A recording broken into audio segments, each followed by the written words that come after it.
थांनाय देवालिनि सालो सापुंते हरबो मारखे सित्रां बानखुन्द्रिनि नबार सिबजामाबाय जोंफोरां बेदेकनि देराम रगनतै कक्तमा थुमनाय रकनि कक्तुम पान्डावा आजुखा जोंफोरां बेदेकनि एमडी देबासिस सरकार ते 1.5 कोटी रांमारिनि सेफानो गोबां मानिखनि देराका निबसाका সঙ্গে একটু শেয়ার করে নিতে চাইছি। আপনারা জানেন কালকে চিত্রাঙ্গের এফেক্টে গোটা ত্রিপুরা লন্ডভন্ড হয়েছে, যদিও যতটা এফেক্ট ভেবেছিলাম ততটা হয়নি, কিন্তু তা সত্ত্বেও আমরা টিএসিস এর পার্সপেক্টিভ আমাদের কিন্তু ভালো ড্যামেজ হয়েছে এবং আমরা কালকে সন্ধ্যে থেকেই তার এফেক্ট পেয়েছি। এবং আপনারা যেহেতু কন্টিনিউয়াসলি কনজিউমারদের টাচে আছেন, আপনাদের কাছে প্রচুর কমপ্লেন আসছে রিগার্ডিং সাপ্লাই রিলেটেড। প্রচুর লোক বলছে সাপ্লাই নেই। সেই জন্য আমি আপনাদের একটু অবগত করতে চাইছি যে আমরা কোথায় দাঁড়িয়ে আছি, কোথায় ছিলাম, কতটা আমরা করেছি, কোন জায়গায় এসেছি, যাতে আপনাদের জ্ঞাতার্থে আমি চাইছি এটা একটু শেয়ার করতে।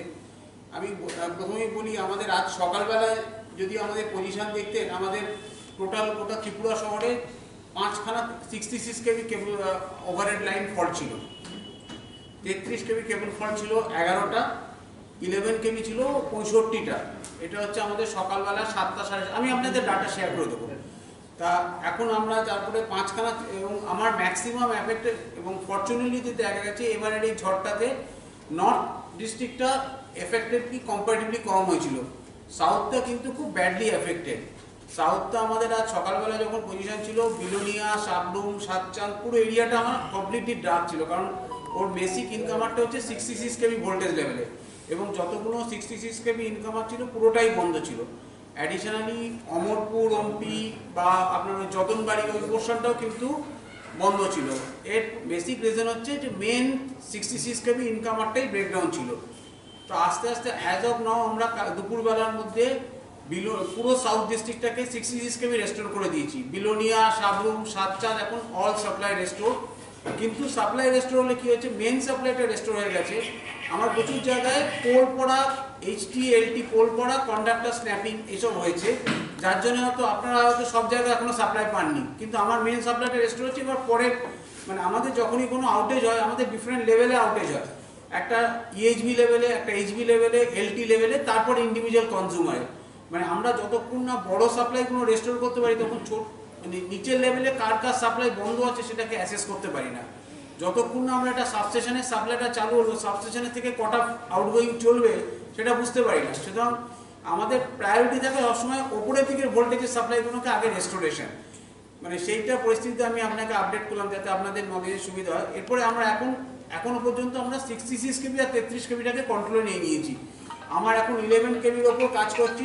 আজ এখন 5টা পর্যন্ত আমার 20টা 11 কেবি ওভারঅল ত্রিপুরাতে ব্রেকডাউন আছে। এর বাইরে আমি আপনাকে জাস্ট কলের হিসেব বলছি, আমার এই টোটাল দুদিনে টোটাল 231টা এইচটি পোল ভেঙেছে, 342টা 231টা এইচটি পোল ভেঙেছে, 342টা এলটি পোল ভেঙেছে এবং 313 লোকেশনে আমার কন্ডাক্টর ছেড়েছে এবং 45টা ট্রান্সফরমার ফল্টি হয়েছে। এই হচ্ছে আমার টোটাল ত্রিপুরার ওভারঅল পজিশন। এবং আপনি যদি আমার কমপ্লেন স্ট্যাটাস দেখেন, 24 তারিখ আর 25 তারিখে আমরা টোটাল কমপ্লেন রিসিভ করেছি 1967টা। তার মধ্যে আমরা এখনো পর্যন্ত কমপ্লেন অ্যাটেন্ড করতে পেরেছি 546টা এবং এখনো আমার প্রায় 1421টা কমপ্লেন পেন্ডিং আছে। এবং কমপ্লেনগুলো কীরকম টাইপের সেটাকেও আমরা অ্যানালিসিস করেছি, কী টাইপের কমপ্লেন আমাদের কাছে এসছে। আমরা এই 1967টা কমপ্লেন যখন অ্যানালিসিস করেছি, তাদের মধ্যে যাদের নো সাপ্লাই কমপ্লেন করেছে সেরকম 323টা কমপ্লেন ছিল এবং বহু জায়গায় আমার কন্ডাক্টর ছিঁড়েছে বা এরিয়া কমপ্লেন হয়েছে, সেরকম প্রায় সব মিলিয়ে 1200 প্রায় 1400 মতো কমপ্লেন ছিল।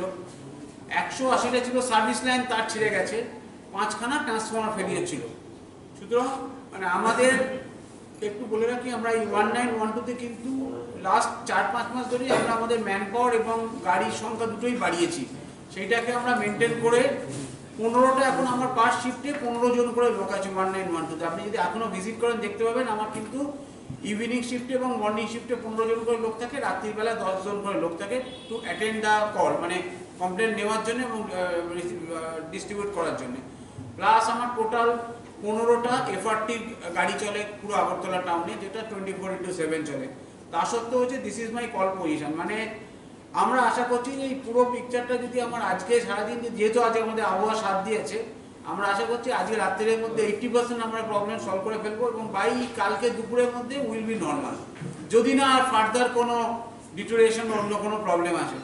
আমি আপনাদের সঙ্গে শেয়ার করব কিছু কিছু ছবি আমরা তুলেছি যে কত পোল কি বিচ্ছিরিভাবে ভেঙেছে কন্ডাক্টর। বেসিক্যালি ত্রিপুরাতে আমরা ফেস করছি যে ত্রিপুরা যেহেতু সাবসয়েলটা খারাপ, আপনার একটু ঝড় বৃষ্টি হলে কি হয়, আপনার প্রচণ্ড গাছ ভেঙে কি হয়, গাছটা এবং ট্রিটা পুরো আপরুট হয়ে যায় বা কোনো কোনো জায়গায় ব্রাঞ্চ এসে পড়ে এবং তাতে আমার টাওয়ার লাইন থেকে শুরু করে এইচটি পোল ওপর কন্ডাক্টরতেও পড়ছে, পোল প্রচুর জায়গায় ড্যামেজ হয়ে যাচ্ছে।